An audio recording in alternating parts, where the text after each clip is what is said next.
Ce bulletin d'information vous est présenté par les caisses Desjardins de la région de Portneuf, qui sont fiers de mettre en valeur les initiatives des gens d'ici.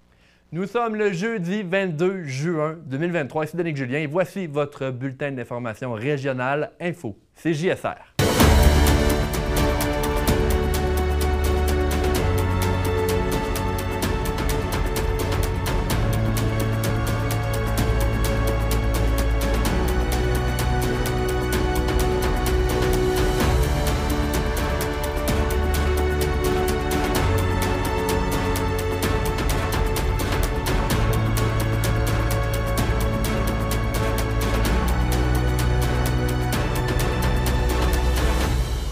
Cette semaine, on parle du lancement d'un nouveau livre sur l'ancien village des Écureuils avec des extraits.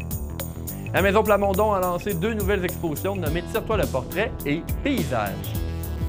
L'organisme Leucan a lancé sa campagne 2023 en plus d'annoncer les montants recueillis dans Portneuf en 2022. On se penche en profondeur sur Riopelle à Sainte-Uribe. Et finalement, on discute avec Joël Godin, Vincent Caron et Bernard Gaudreault. Bonne émission tout le monde.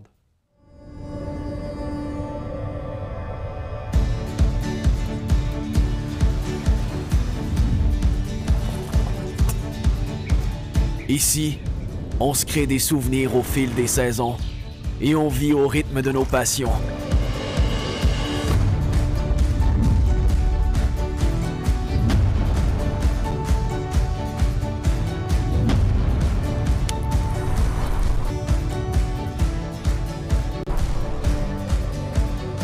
Ici, quand l'aventure nous appelle, on répond.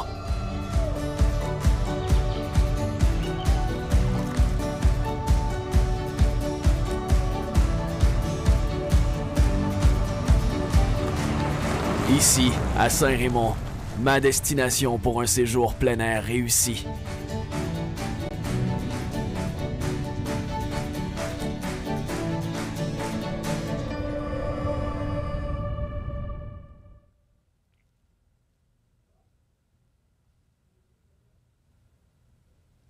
Eh bien, bonsoir tout le monde, ici Danick Julien. Et avant de commencer votre bulletin d'information ce soir, vous le voyez, on a un décor en changement à CJSR parce que des nouveaux studios sont en préparation, en construction. Et comme vous le voyez, on est encore en train de travailler là-dessus. Ça sera un de nos sujets ce soir.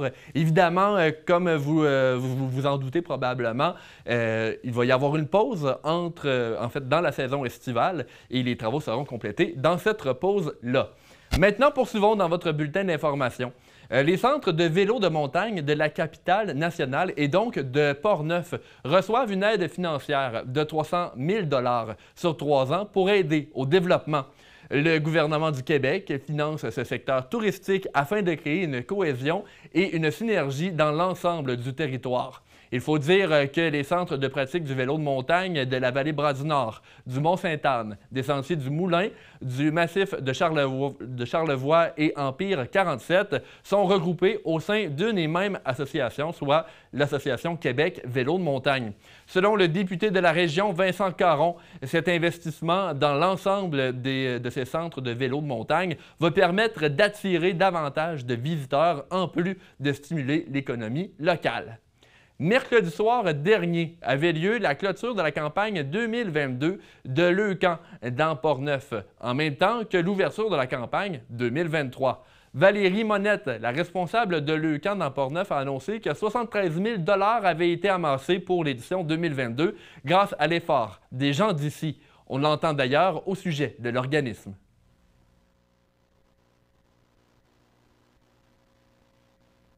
Mais dès le diagnostic, Leucan est déjà présent et déjà sur place, prêt à entrer puis à aider les familles qui vivent cette problématique.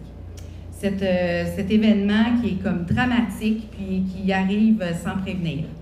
Leucan est là dès le diagnostic, bien sûr quand les gens le veulent bien. On est là pour appuyer au niveau financier, on est là pour appuyer au niveau de la sécurité, aussi pour divertir puis amoindrir le mal. Le tout s'est déroulé à la microbrasserie La Fosse de Donnacona alors que le groupe de présidents d'honneur a été annoncé. Voici à nouveau Mme Monette. Quand j'ai rencontré ces gens-là, Ils m'ont paru comme tout de suite motivés, puis j'ai tout de suite été emballée de travailler avec eux. Donc, Pierre-Olivier, Pascal sont ensemble dans la même entreprise. Ils s'occupent plus des médias et tout ça. Tandis qu'on a Marie-Hélène et Simon-Denis Godin et Marie-Hélène Gagnon qui travaillent ensemble dans la boucherie. Avec la fête nationale qui arrive très bientôt, CJSR s'est entretenu avec les députés de Portneuf au provincial et au fédéral, ainsi que le préfet de la MRC, pour faire un retour sur les événements des derniers mois dans la région. Pour débuter cette série de 3 entrevues, voici l'entrevue réalisée avec le député Vincent Caron un peu plus tôt aujourd'hui. Ici Danick Julien, journaliste. Je suis présentement avec le député de Portneuf, Vincent Caron. Bonjour, Vincent. Bonjour, Danick, heureux de te revoir et de t'accueillir même. Bien, merci de nous accueillir. D'ailleurs, c'est notre dernière entrevue avant la fin de la saison pour Info CJSR. Et je voulais, avec vous, Vincent, faire un petit résumé de ce qu'on a dit dans les derniers mois dans Portneuf, mais aussi un peu, vous, en tant que votre travail de député. Même, il n'y a pas longtemps, vous étiez en France. Et je veux commencer par ça, M. Caron. Vous avez fait une mission quand même importante là, en France récemment. Oui, j'ai eu la chance de quitter la pluie parce que je sais que durant la période où j'étais en France, il pleuvait ici. Là-bas, il y avait un beau soleil. J'étais là-bas parce qu'il y avait des sujets importants sur lesquels on voulait échanger entre les deux parlements. Moi, je suis vice-président de l'entente entre le Parlement français et le Parlement québécois sur un sujet de haute importance qui est les soins de fin de vie. Il faut savoir qu'en France, l'approche est vraiment différente. Je vous avoue qu'ils sont vraiment très loin de là où on est. D'ailleurs, ils n'appellent pas ça les soins de fin de vie, ils appellent ça le suicide assisté. Ou, en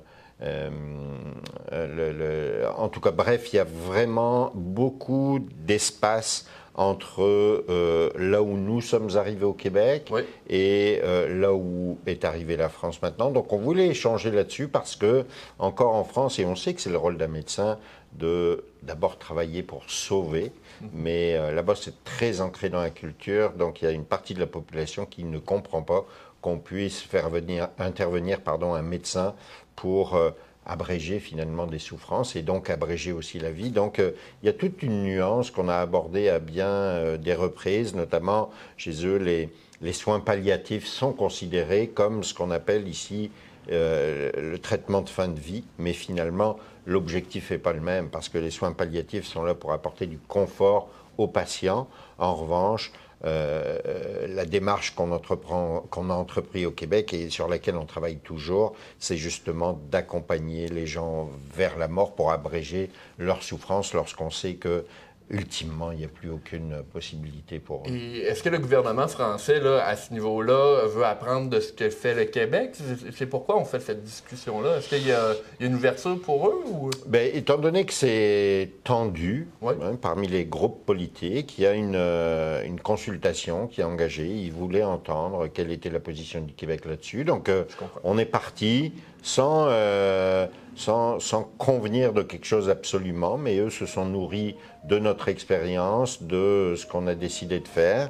Et puis, bon, ça va être aux parlementaires français de juger et puis d'aller de l'avant ou pas, ou d'aménager, d'amender la situation telle qu'on le fait ici au Québec. Revenons maintenant au Québec et plus précisément dans Portneuf. Plusieurs dossiers, Vincent, d'importance, j'ai envie de dire, dans les derniers mois. Le premier d'entre eux, c'est l'ouverture du service d'oncologie à l'hôpital régional de Portneuf. Il y a quelques semaines, on a fait cette belle annonce-là et je veux un retour du député là-dessus. Comment vous êtes senti lors de cette annonce-là? Ben, sentiment de fierté parce que, et je le rappelle souvent, je le rappelais avec Michel, mais je le rappelle aussi lorsqu'on se rencontre, c'est que c'est un travail qui avait été amorcé par mon prédécesseur, par Michel Matte. À l'époque, il avait fallu brasser un petit peu toute l'organisation pour rappeler toute l'importance qu'on devait accorder à notre hôpital régional.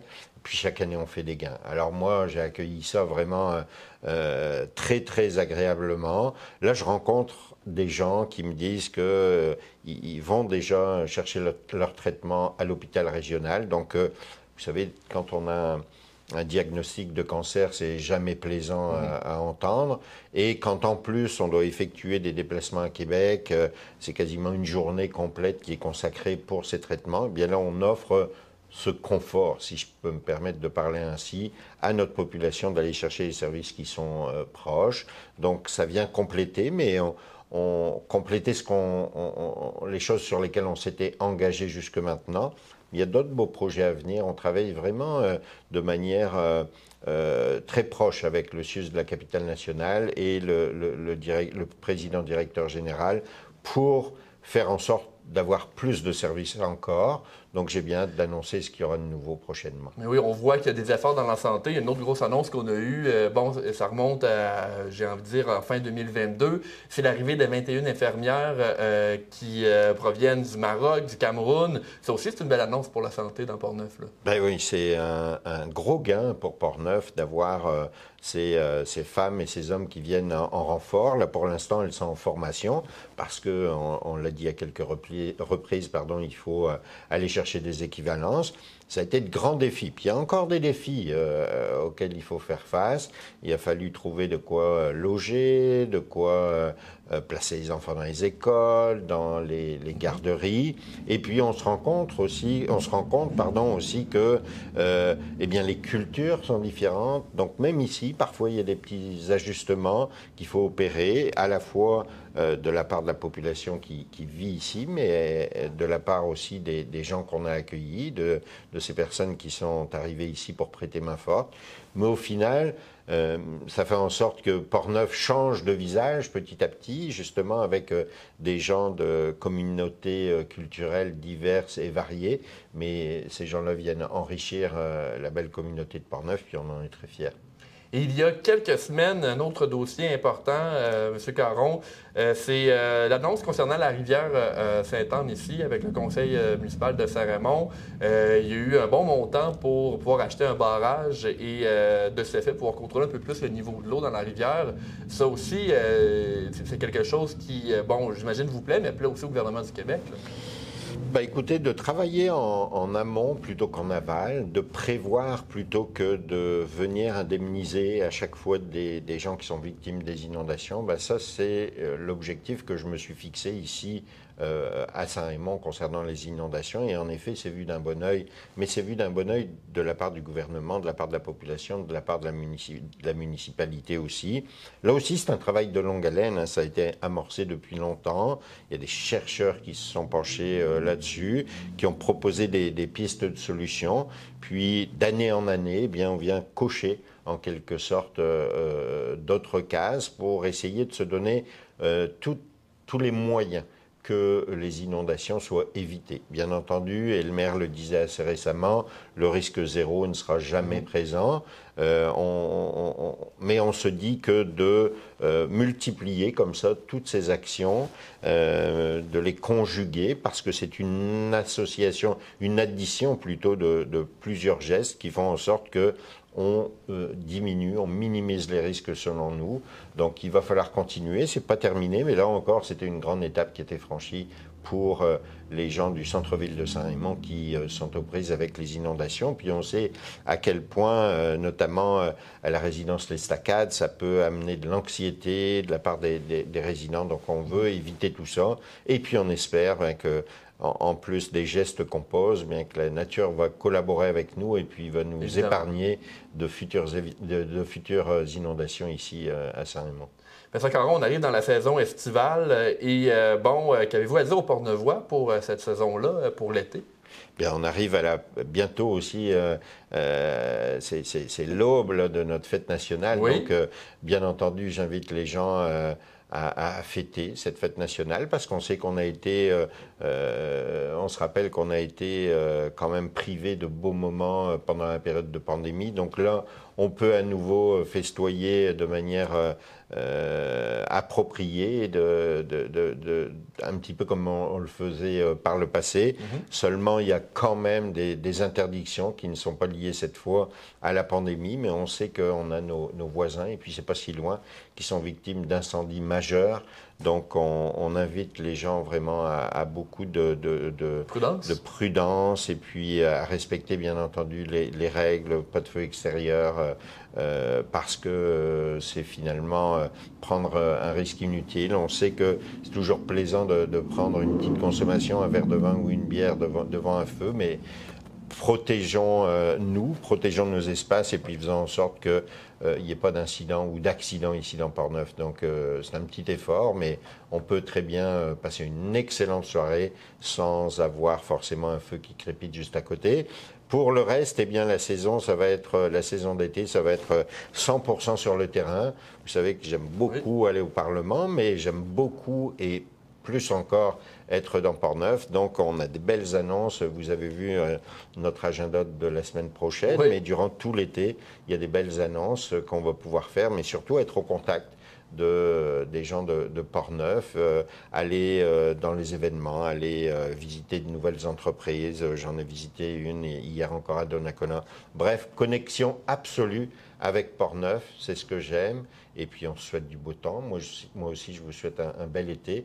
Je vous félicite aussi pour ce que vous faites. Et je sais à quel point les capsules d'informations que vous diffusez comme ça sont très, très attendues et très appréciées par la population. Alors vraiment, merci et bravo. Bel été à vous aussi.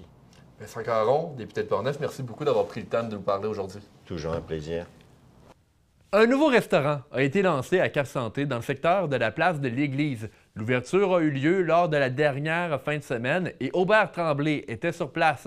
Jean-Michel Basilico a monté le projet après avoir aperçu l'appel d'offres à ce sujet. Voici le reportage d'Aubert.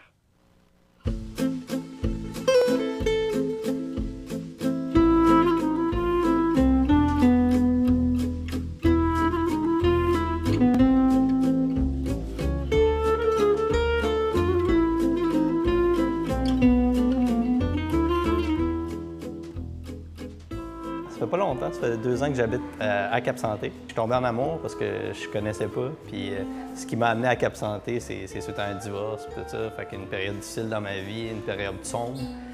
Puis c'est ça, le projet découle vraiment de ça. Je voulais refaire ma vie, repartir ma vie. Puis là, j'ai vu que c'était super beau. Puis justement, qu'il y avait un appel d'offres sur le resto qui était ici.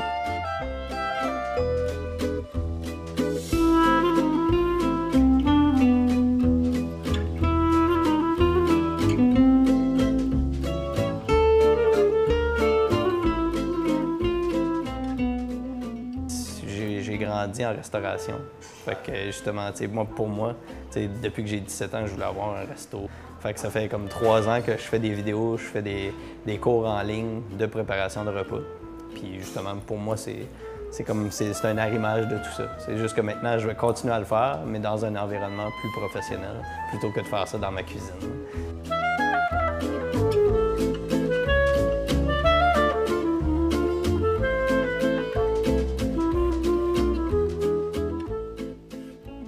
Ici, c'est vraiment la salle à manger, où est-ce que les gens vont pouvoir venir, aussitôt que j'ai le permis d'alcool, tout ça, je vais pouvoir servir des repas un peu comme un repas de resto, quand même de luxe, et que tu peux venir prendre un verre de vin, prendre une bière avec ton repas, relaxer avec ton amoureuse ou en famille. Puis de l'autre côté, justement, il y a une salle un peu plus ludique, que justement, si les couples ils ont 2-3 enfants, bien, je pourrais servir les couples ici, puis les enfants peuvent aller manger à côté.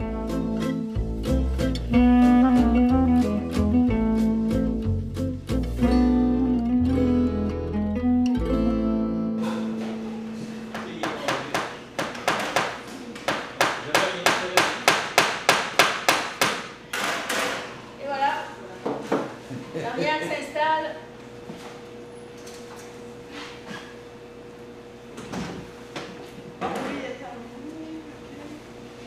Je veux que quand on vienne ici, on mange, puis c'est vraiment un endroit où est-ce que c'est agréable d'être, manger. Puis justement, si on veut aller à la plage, on revient. Fait que je veux que ça soit vraiment un endroit familial. Je veux que le centre, le square ici, redevienne vivant, comme c'était dans le temps, tout ça. Puis moi, c'est ça le but.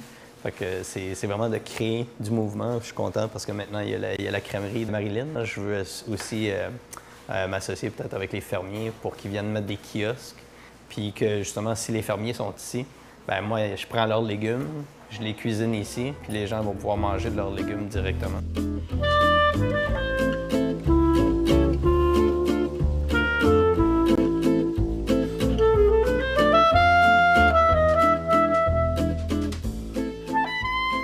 la semaine, ça va être plus sandwich, de l'assemblage. Parce qu'on va faire la nourriture tous les matins puis tous les après-midi. Mais le service, vraiment cuire la nourriture puis tout ça, ça va être surtout soit de 11h30 à 1h30 et supposons de 6 à 8 ou de 5 à 8. Que, justement, sinon, bien, il va y avoir toujours des plats déjà faits qui sont frais du jour, mais que c'est juste de l'assemblage. Fait qu'on va les mettre dans vos assiettes, puis on va les réchauffer.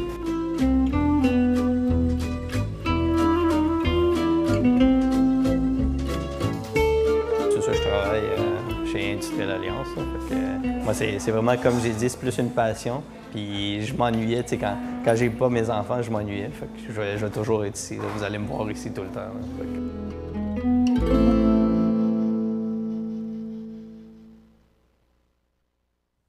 Au retour de la pause, on vous parle de multiples activités qui s'offrent à vous dans la région de Portneuf dans la saison estivale avec le préfet de la MRC, M. Bernard Gaudreau. Restez des nôtres.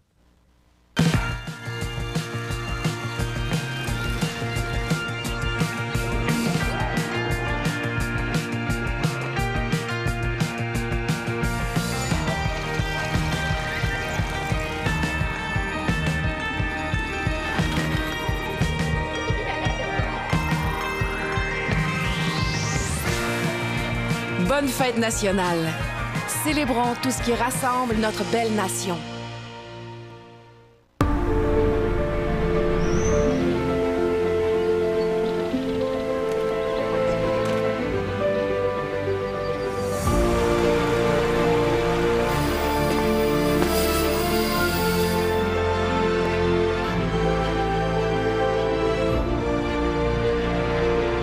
Notre force, c'est vous.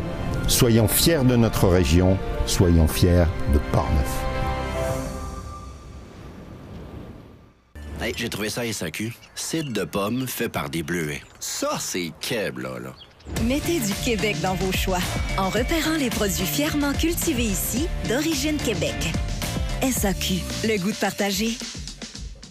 À Saint-Casimir, la Commission B a été un très grand succès, encore une fois cette année.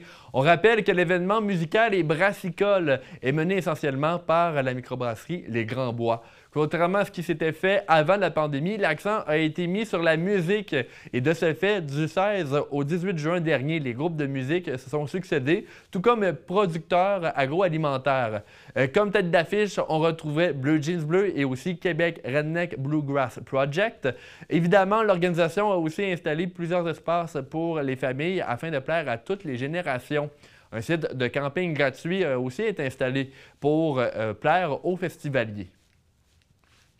Continuons donc avec les événements qui vont se succéder dans Portneuf cet été. Je me suis entretenu ce mardi avec M. Bernard Gaudreau, le préfet de la MRC. À ce sujet, voici cette entrevue. Ici Danick Julien, journaliste. Je suis présentement avec Bernard Gaudreau, le maire de Neuville et préfet de la MRC de Portneuf. Bonjour, M. Gaudreau. Bonjour, M. Julien. Bienvenue sur le magnifique quai de Portneuf. Oui, un endroit vraiment exceptionnel pour parler de ce qu'on a à parler aujourd'hui, M. Gaudreau, parce qu'on veut parler des événements cet été. La saison estivale arrive bientôt, fête nationale aussi. Et justement, je veux commencer par la fête nationale. Beaucoup d'événements partout dans Portneuf. Tout à fait. Écoutez, la majorité des municipalités de la MRC de Portneuf vont offrir à leur clientèle, aux citoyens et citoyennes, différentes activités très diversifiées puis visent à souligner évidemment les festivités nationales. Donc j'invite l'ensemble des citoyennes et citoyens de la MRC à évidemment participer en grand nombre à ces belles activités, à ces belles fêtes familiales. Ils pourront évidemment pouvoir découvrir ou redécouvrir de nouveau évidemment les belles nouveautés que l'ensemble des municipalités de la région de Portneuf vont offrir pour la soirée du 23 et du 24 juin prochain. Et parlons maintenant de la saison estivale parce que il va y avoir beaucoup de mouvements dans Portneuf là, et même pour tous les goûts. On a une bonne liste de choses dans toutes les municipalités. Ouais. Selon vous, j'imagine que tous ces événements-là sont extrêmement intéressants. On a le raid du Bras-du-Nord, Riopelle à Saint-Uribe. C'est tout plein d'événements un peu partout là, dans la région. Oui, tout à fait. Je vous dirais, écoutez, à l'image des années précédentes, je vous dirais que la cuvée 2023 est fort intéressante. Je pourrais simplement qualifier que la MRC de Portneuf va fourmiller d'activités à tout niveau, que ce soit en matière culturelle, en matière gourmande, en matière festive. Alors, on a des incontournables. On parle notamment au Parc naturel régional de Portneuf, qui est un endroit magnifique pour ceux et celles qui souhaitent découvrir des paysages et un environnement naturel hors de niveau. La route bleue, en fait, les routes bleues. Alors, les amateurs de kayak et autres activités nautiques auront évidemment l'opportunité de sillonner plusieurs parcours qui vont leur permettre de découvrir de manière différente des magnifiques régions et localités de notre MRC. La vallée du Bras-du-Nord, évidemment, un incontournable pour les adeptes, évidemment, de randonnée pédestre et de vélo de montagne. Alors, pour ceux et celles, évidemment, qui souhaitent, je vous dirais, augmenter leur niveau de compétition, ils en auront, évidemment, à la hauteur de leurs moyens. La vélopiste de la Jacques-Cartier et le chemin du Roi, qui va permettre aux nombreux touristes, en matière notamment du patrimoine religieux et des bourgs villageois, de pouvoir sillonner là, le vieux chemin de Neuville jusqu'à Gronzine. Donc là, on est dans le mode plein air et quand vous dites la vallée Bras-du-Nord, il y a aussi un événement qui est lié, le Raid Bras-du-Nord, qui va avoir lieu au mois d'août. Oui, à Saint-Raymond, donc une compétition de haut niveau, évidemment, qui est organisée depuis quelques années, donc qui permet, évidemment, à plusieurs adeptes de pouvoir, en fait, compétitionner sur des sentiers qui leur permettent de redoubler d'efforts et d'ardeur. Alors, c'est des activités qui sont fort intéressantes. Pour les coups de cœur en famille, si vous me permettez, M. Julien, j'invite également les citoyens qui souhaitent découvrir ou redécouvrir la vallée secrète, qui permet aux plus jeunes filles de découvrir un environnement tout à fait ludique. Les excursions gourmandes au pagaie. Je vous dirais, là, pour ceux et celles qui ne sont pas des adeptes, évidemment, des paddleboards, je les invite fortement à pouvoir communiquer l'entreprise au pagaie qui offre un parcours, un apprentissage du paddleboard, mais également avec une escapade gourmande à la suite. Donc, joindre l'utile à l'agréable. Donc, pourquoi pas s'exercer pour la première fois ou pour, évidemment, compétitionner en verme de pagaie et découvrir des fameux produits portnevois. Apprendre ce sport-là. Absolument. Et surtout, sans oublier l'ensemble des marchés publics qui sont à l'ensemble de notre territoire avec les routes gourmandes, des marchés publics qui se sont déployés au cours des années dans différentes localités, permet aux citoyennes et citoyens d'apprendre à découvrir le savoir-faire, la passion des producteurs et productrices agricoles qui se font, en fait, je dirais, un grand mérite de pouvoir partager leurs savoureux produits et leur expertise. Parce qu'il faut dire, les marchés publics, c'est l'occasion idéale pour connaître un peu les produits locaux sur le terroir de Portneuf. Tout à fait. Donc, produits locaux régionaux et permettent évidemment d'avoir un accompagnement, soit dans les recettes culinaires et autres.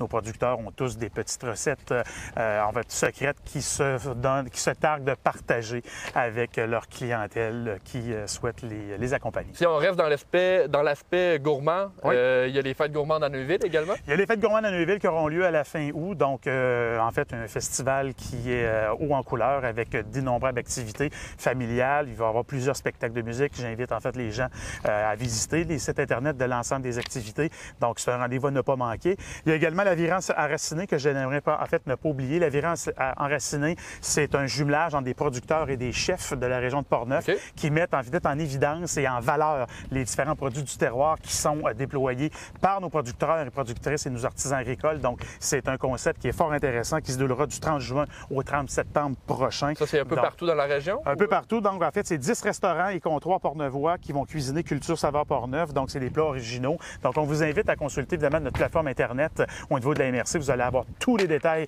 qui sont nécessaires pour ceux et celles qui souhaitent découvrir ou redécouvrir le sentiment d'épicurien en matière agroalimentaire.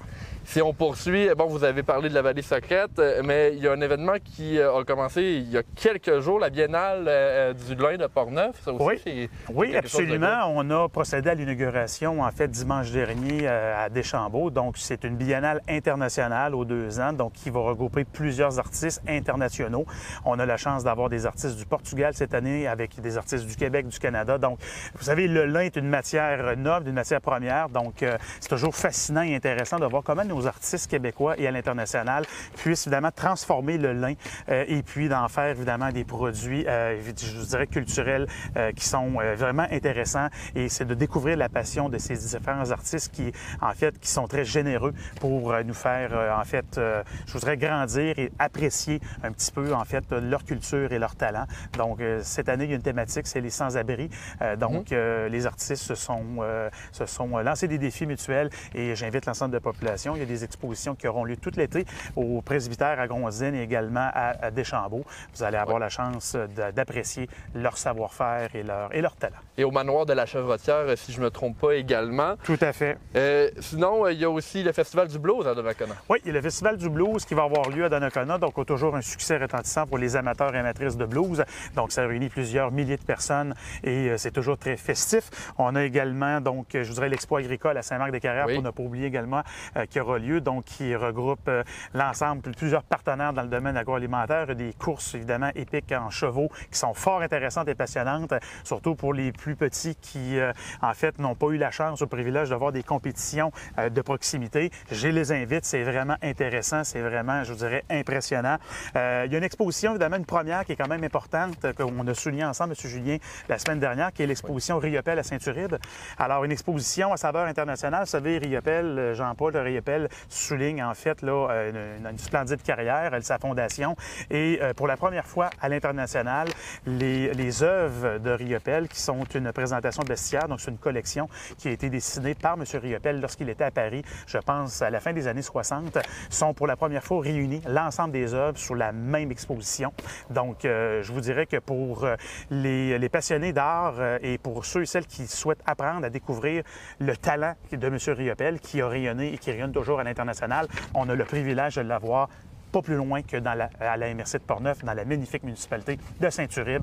Donc, c'est un détour qui vaut la peine d'être effectué. L'exposition aura lieu tout au long de l'été. Et justement, c'est un événement qui est extrêmement intéressant. Même la MRC en est partenaire quand même assez important. Oui, là, oui, absolument. La MRC de Portneuf est le principal partenaire de cette exposition-là. Il faut comprendre que la MRC, lorsqu'elle a été interpellée par ce projet, ont identifié et décelé une opportunité phénoménale pour le secteur ouest de pouvoir développer un produit d'appel touristique.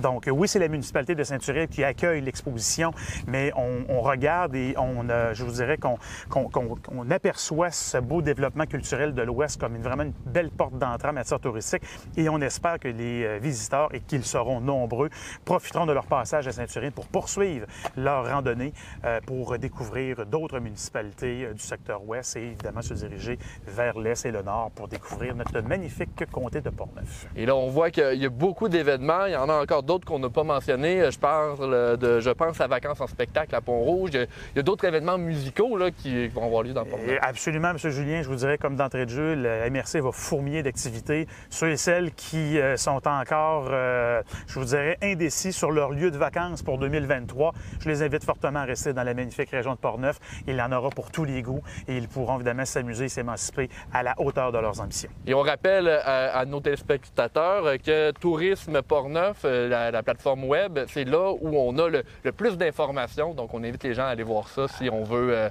se faire des belles vacances. Absolument. Toute l'information pertinente et nécessaire se retrouve sur cette plateforme numérique et j'invite les citoyens et citoyennes à le consulter en grand nombre et surtout à venir participer de manière importante à l'ensemble des activités qui sont offertes par l'ensemble de nos partenaires culturels et festifs tout au long de l'été 2023. M. Gaudreault, je vous remercie d'avoir pris le temps de nous parler aujourd'hui de tout ce qui va se passer durant l'été dans Portneuf. Je vous remercie, M. Julien, et je vous souhaite un bel été. À vous aussi. Dans l'entrevue avec M. Gaudreault, vous avez entendu parler de Riopelle à Saint-Uribe et pour approfondir sur le sujet, voici dès maintenant le reportage qu'a préparé mon collègue Charles Laviolette.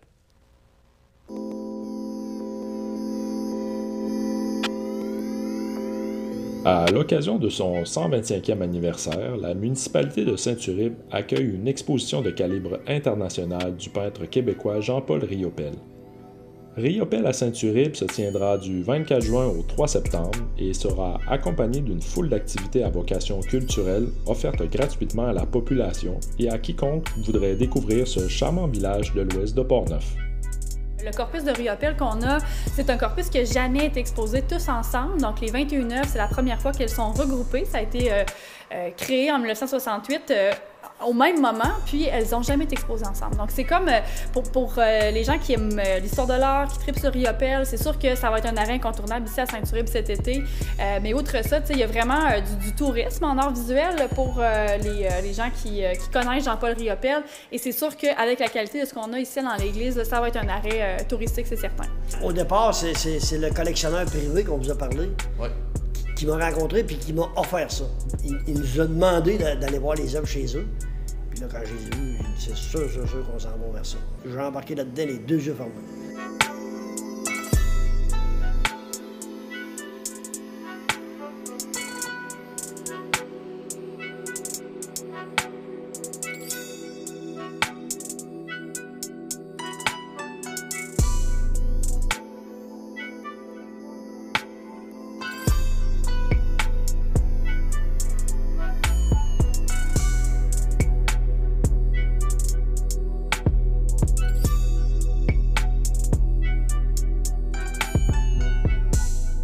Vous avez des eaux fortes.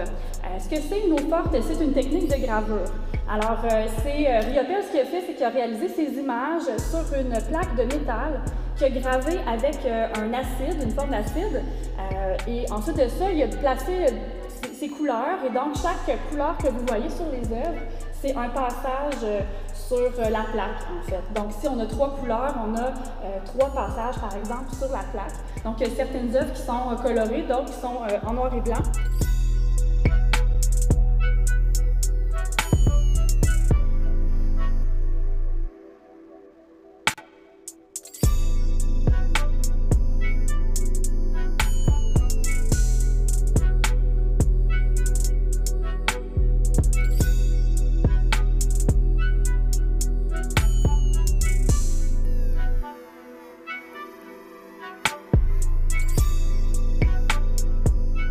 On a fait un bon petit makeover aussi à Saint-Uribe. On a fait aménager en fait les espaces du parvis de l'église. On a rendu ça festif. On a aussi aménagé un restaurant. Parce que c'est quand même pas peu dire. On a 80 places assises là, cet été pour le restaurant.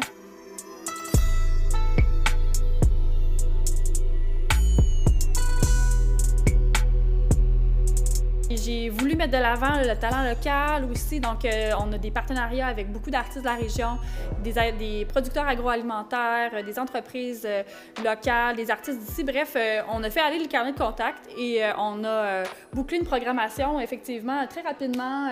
Mais écoute, ça va nous permettre de faire vibrer Saint-Uribe tout l'été. C'est vraiment exceptionnel qu'on puisse avoir 2 mois finalement d'activités ici gratuites. Écoutez, si on regarde toutes les heures de travail, là, il y a des heures au niveau de la MRC, il y a des heures à Artefacts urbains, il y a des heures de la municipalité. Moi, je pense qu'il y a à peu près 2000 heures de travail. Je pense que ça pourra donner le goût à d'autres personnes de faire des projets dans l'église ou en tout cas de pouvoir réutiliser ce bâtiment-là à d'autres fins parce que c'est magnifique là, ici, cette église-là, puis elle est encore en très bonne condition, effectivement. Je vais regarder voir c'est quoi.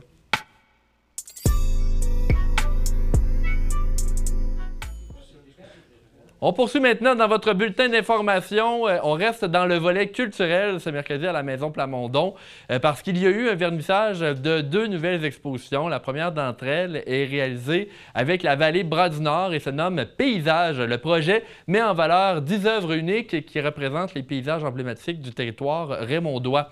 C'est l'artiste graphique Philippe Jobin qui a travaillé sur ces œuvres qui ne sont pas des photographies, il faut le dire. Voici Étienne Beaumont, l'instigateur du projet, qui explique le concept. On voulait visiter ces paysages-là, mais on ne voulait pas d'un monde de photographie et tout ça, où est-ce qu'on avait le goût de visiter ces paysages-là ou de les faire découvrir autrement. Et c'est là qu'on a voulu travailler avec l'artiste raymondois Philippe Jobin, artiste numérique et multidisciplinaire, en fait, qui travaille différents projets de différentes façons depuis longtemps, qui fait à la fois de la vidéo, de la photo.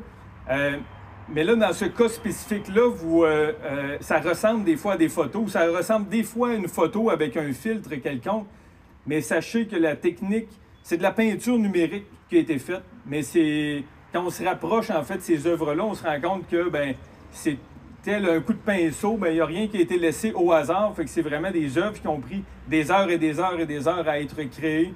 Ça va être capté sur le 2.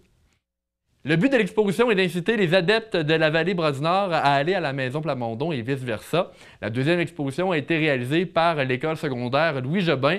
Il s'agit de Tire-toi le portrait qui invite les jeunes à pratiquer la collaboration de photos noires et blancs, la coloration devrais-je dire, à l'aide de peinture à l'huile. Voici Véronique Bertrand à ce sujet.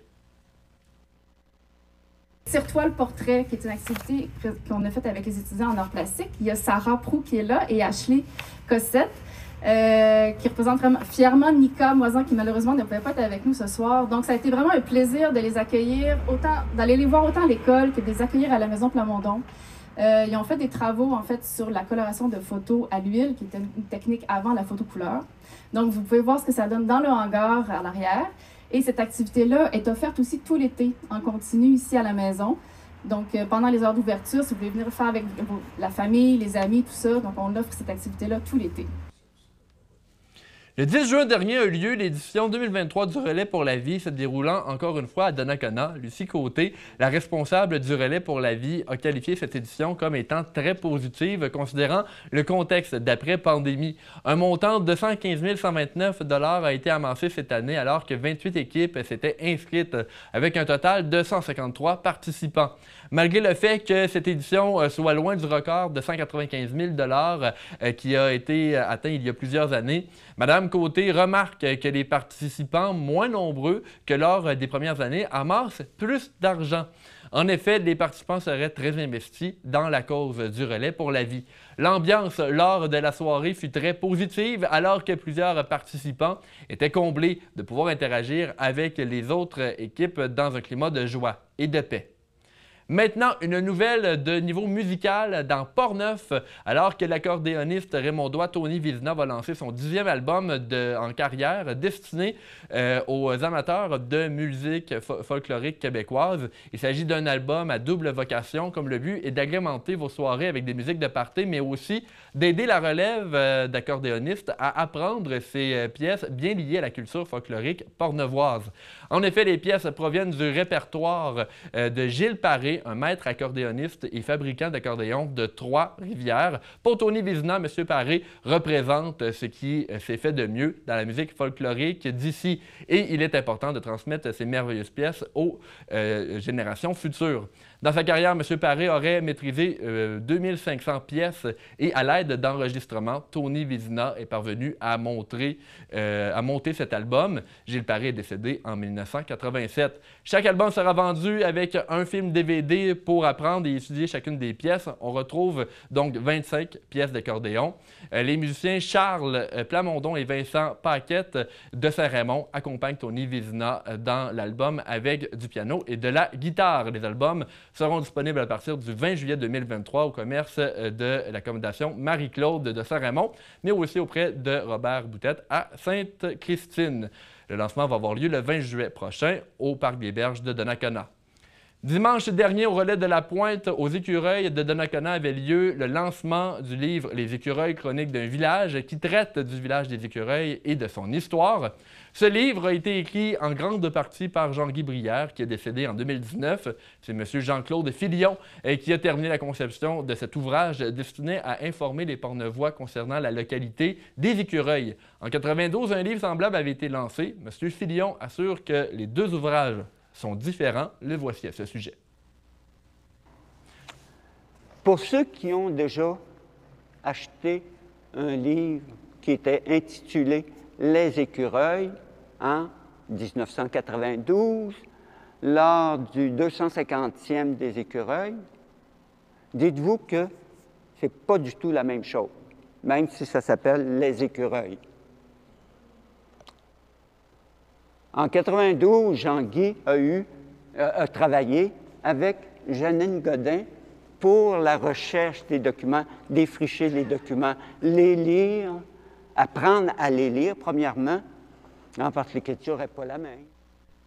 Il y a donc 3 chapitres dans ce livre. Voici à nouveau M. Filion.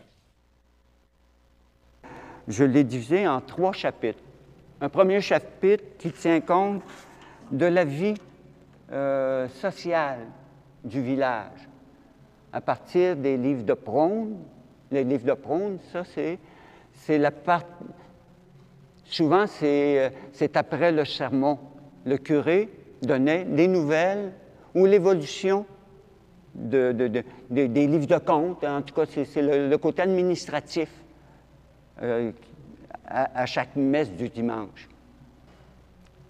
Le deuxième chapitre, c'est sur le décor intérieur des 2 églises.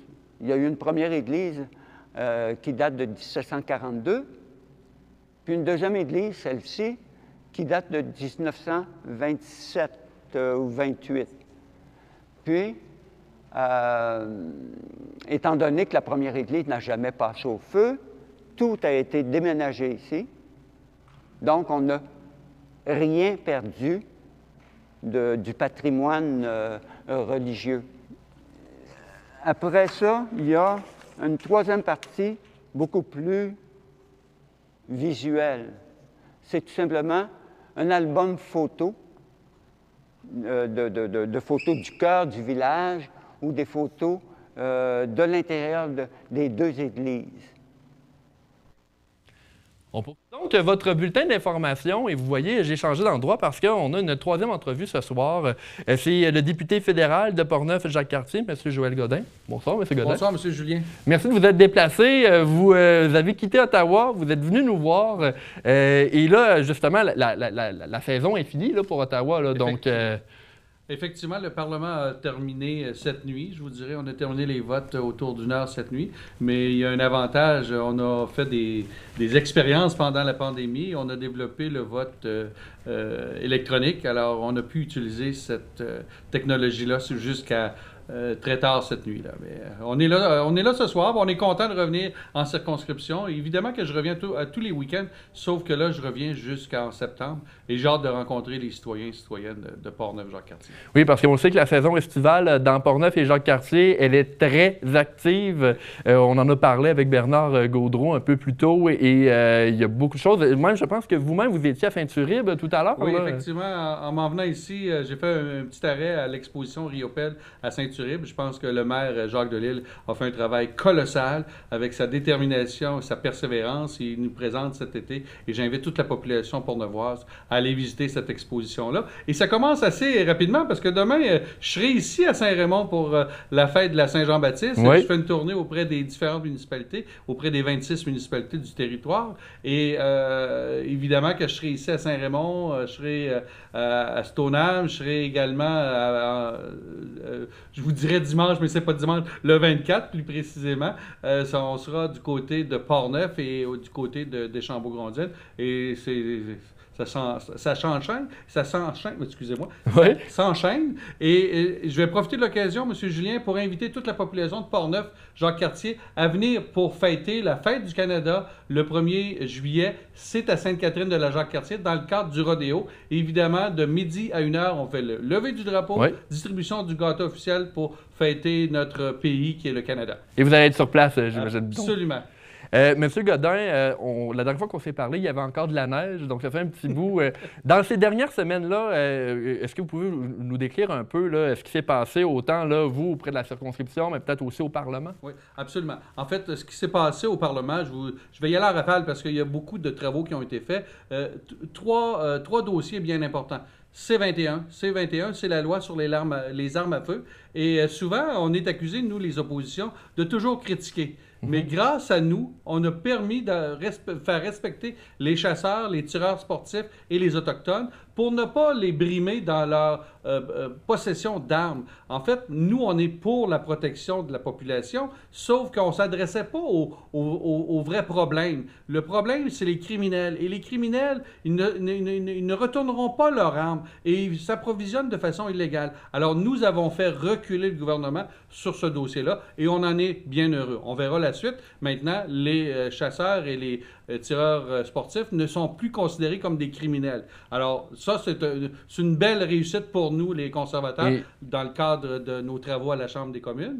Allez-y. Et on le sait donc que dans la région, surtout de Portneuf, il y en a beaucoup de chasseurs. Là. Absolument. Et je vous dirais que j'ai fait une tournée du Québec avec la Fédération québécoise des chasseurs et pêcheurs. Et je vous dirais que l'ensemble des chasseurs sont contents du résultat. Et il y a une mobilisation pour faire en sorte que le gouvernement entende le gros bon sens.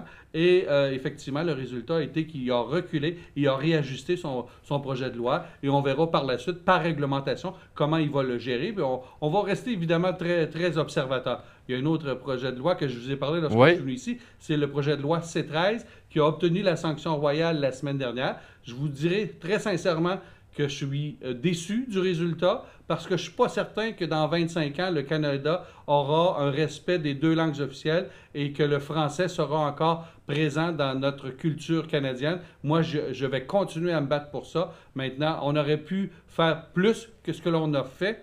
Maintenant, on verra. Et je serai, permettez-moi l'expression, je serai un chien de garde. Mais M. Godin, pour ceux et celles qui nous écoutent à la maison, qui ne se rappellent pas exactement c'est quoi le C-13, un petit rappel, s'il vous plaît?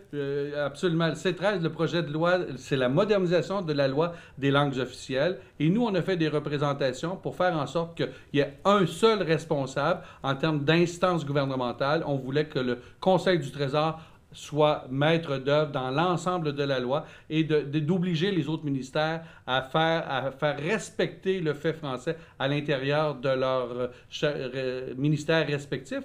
Également, il y avait un autre élément que nous, on voulait. En fait, on sait qu'il y a une urgence d'agir pour ce qui est du français au Canada, même au Québec. Et nous, on voulait une révision de la loi aux 5 ans. Ça n'a pas été accepté par le gouvernement. Lorsqu'il y a urgence d'agir, il faut se donner plus de temps de réaction. Alors, plus tôt on va faire la révision, mieux on va pouvoir s'adapter et corriger le tir si jamais on n'a pas pris les bonnes décisions. Le gouvernement n'a pas accepté notre amendement qu'on a proposé et à ce moment-là, malheureusement, on va réviser la loi dans 10 ans. Est-ce qu'il sera trop tard? J'espère que non. Maintenant, puis il y avait il y a d'autres amendements. Mais en fait, ce que je dis, on a franchi un pas. On a accouché d'une souris. On aurait pu faire beaucoup plus. Maintenant, je vais laisser la population gérer. Et je dois dire que notre adversaire là-dedans, le joueur qui a fait en sorte que le gouvernement n'est pas allé aussi loin, c'est le NPD. Nous avons travaillé de façon très complice, je dirais, avec le Bloc québécois. Nous nous sommes harmonisés pour faire en sorte de faire une vraie bataille pour la langue française, mais malheureusement, le résultat a fait en sorte que on a accouché d'une souris, comme je le mentionnais précédemment. Et vous nous avez dit un dernier sujet bien important, le temps file. En fait, l'ingérence étrangère, je pense que ça, le gouvernement, encore une fois, grâce aux oppositions, a fait en sorte de reculer.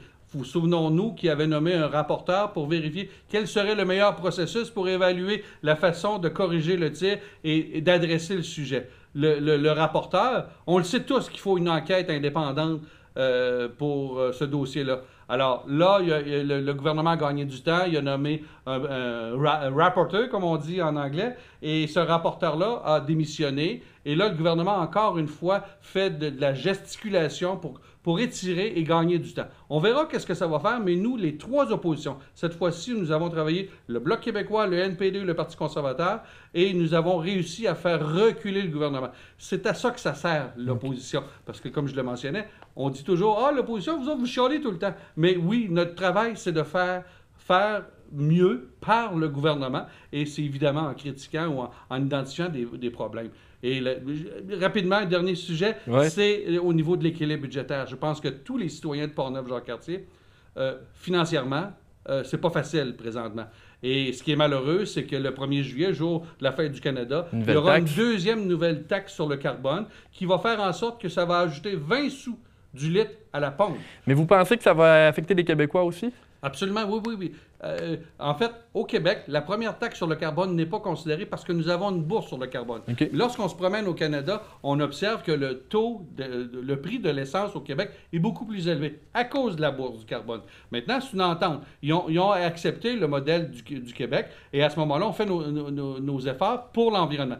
Et ce qui est bien important, c'est que l'environnement, c'est très important. On le voit par les changements climatiques. On voit ce qui se passe au niveau des feux, au niveau des inondations. Il faut agir. Mais ça fait 8 ans que ce gouvernement-là est en place et malheureusement, il ne fait que collecter des argents. Et là, il augmente la taxe sur le carbone, mais il n'y a pas de résultat. On n'a pas baissé les émissions de gaz à effet de serre. Il faut se souvenir que l'ONU a décrété que le Canada est 58e sur 63 pays de l'organisation au niveau du rang de sa position, de son cheminement face aux émissions de gaz à effet de serre.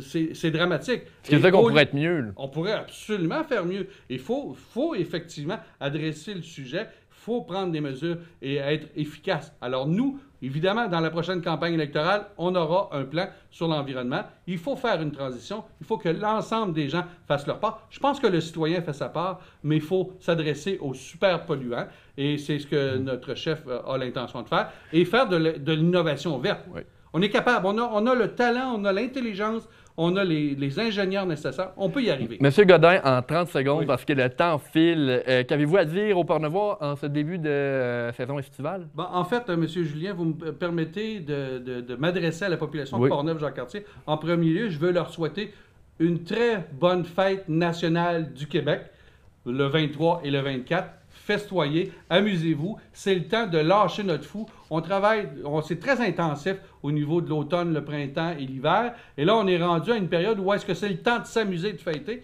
Et évidemment que le 1er juillet, je souhaite une bonne fête du Canada. Soyons fiers d'être Québécois, soyons fiers d'être Canadiens et soyons fiers d'être des citoyens de Portneuf-Jacques-Cartier. Joël Godin, député fédéral pour Portneuf-Jacques-Cartier, merci d'avoir été des nôtres. Au retour de la pause, on parle des nouveautés de CJSR. Restez des nôtres.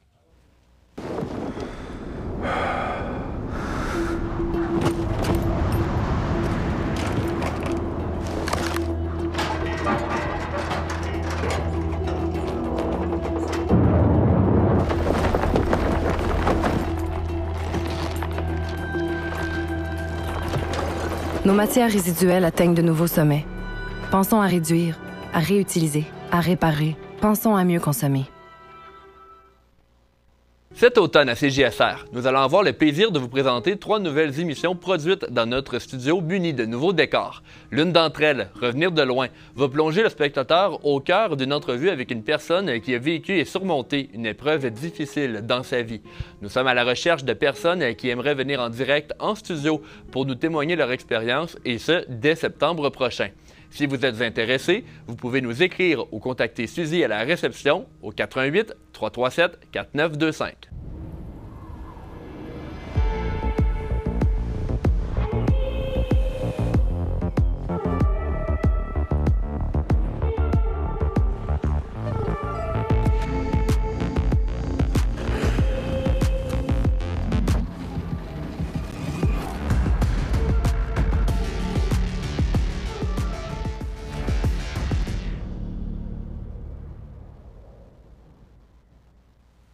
Évidemment, on remercie M. Godin d'avoir été des nôtres. Et là, un petit moment spécial en cette info CJSR, parce que vous n'êtes pas sans savoir que c'est le dernier pour la saison. On va recommencer en septembre. J'inviterai donc à me rejoindre sur le plateau le directeur général de CJSR, Christian Mathieu Fournier. Bonjour Christian. Alors, on le voit arriver à l'instant même pour le bulletin d'information. Et je vais vous avouer que là, ce que je vois ici, c'est une surprise. Bonjour Christian. Salut Danick. Bonjour. On voulait souligner ton dernier Info CJSR. On est très fiers de toi. Oui. Tu es arrivé en ligne, tu as vraiment bien fait ça, tu as travaillé fort. C'est ta meilleure journée. Puis on souligne ça avec... Avant l'été, je vais être de retour en septembre. Je vais être de retour en septembre. On va faire des petites surprises du bulletin des nouvelles, mais on oui. Merci beaucoup. En lien avec le nouveau décor. Merci beaucoup, c'est super gentil. Je vais le regarder un peu plus tard, là, plus tard si tu veux. pour le bulletin d'information, parce qu'on est toujours en direct. Moi, j'aurais 2 questions pour toi. Oui. Parce que c'est souvent toi qui questionne les gens. Oui. J'aimerais ça que tu me nommes un des plus beaux moments que tu as vécu depuis le début, en lien avec l'info CJSR, puis un des moments où tu as trouvé ça très difficile. Je vais commencer par ce qui est difficile, Christian. C'est vraiment la gestion du temps, et vous le voyez peut-être même ce soir encore plus. On a tellement de sujets dans Portneuf que des fois, il faut couper des choses dans le bulletin d'information, et c'est ce que je trouve difficile dans le travail. Et ce que j'ai le plus apprécié, je pense, c'est d'être sur le terrain. C'est d'aller voir les maires, aller voir les événements. Ça, j'ai adoré. Et même au début de tout, il y en a un qui dont je me souviens particulièrement, c'est quand je suis allé à Cap-Santé, il y avait, je pense, c'est dans les Journées de la culture donc, de 2022, on allait visiter le fort Jacques-Cartier, et je ne le connaissais pas avant d'y aller. Et ça, je pense que les découvertes que le travail m'apporte, là, parce qu'on ne sait pas tout, je pense que c'est ce que j'aime le plus. Ouais. OK. J'en profite aussi pour... notre assistante, oui, qui est en congé. Des ballons en plus. Fort aussi. Puis on avait Denis, notre président aussi, qui était à l'image. Fait que, au nom de nous tous, de toute l'équipe, on félicite. Christian, je vous remercie. Je remercie tout le monde, et toute l'équipe est là aussi. On te laisse le mot de la fin. Alors, on va terminer dans le bulletin, et je veux en profiter parce que là, vous voyez, on a en ce moment le nouveau studio. Peut-être Charles Laviolette, qui est aux images, quelques secondes de montrer le travail qui a été fait là, cette semaine pour le studio, s'il te plaît. Alors ça, c'est une publicité. Je comprends que ça peut être un peu plus difficile avec... les voilà, on les a les images en ce moment.